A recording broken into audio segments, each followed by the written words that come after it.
Hi, நேற்று நம்ம குலதெய்வ கோயிலில் ஆடி பௌர்ணமி பூஜை நடந்தது. நம்ம கோயிலில் எப்போவுமே மாதம் மாதம் வந்து பௌர்ணமி அமாவாசை பூஜை நடக்கும். அமாவாசை பூஜை காலையில் நடக்கும், பௌர்ணமி பூஜை நைட் நடக்கும். நைட் நடக்கிறதுனால வந்து அன்டைம் ஆகிறதுனால வந்தவங்களுக்கு வந்து கோயில் சார்பிலே வந்து சாப்பாடு அரேஞ்ச் பண்ணிடுவோம். அரேஞ்ச் பண்ணது நாங்கள் வெளியில் யார்கிட்டையும் கொடுத்து சமைக்க சொல்ல மாட்டோம். நாங்களே வந்து கோயிலே சமைச்சிடுவோம். நானும் பாட்டிமா சேர்ந்து சமைப்போம் எப்பயுமே. இந்த மாதம் வந்து நாங்கள் வெஜிடபிள் சாப்பாடு செஞ்சு கொடுத்துருக்குறோம். இது ஆடி மாதங்கிறதுனால ஆடி மாதத்துக்கு சிறப்பு வந்து கூழ்னு சொல்லுவாங்க.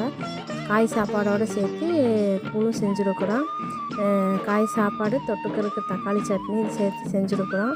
வந்தவங்க வந்து மனசார சாமி கும்பிட்டு வயிறார சாப்பிட்டு போனாங்க. நீங்களும் வந்து கோயிலுக்கு வாங்க, பக்கமாக இருந்தாலும் சரி தூரமாக இருந்தாலும் சரி.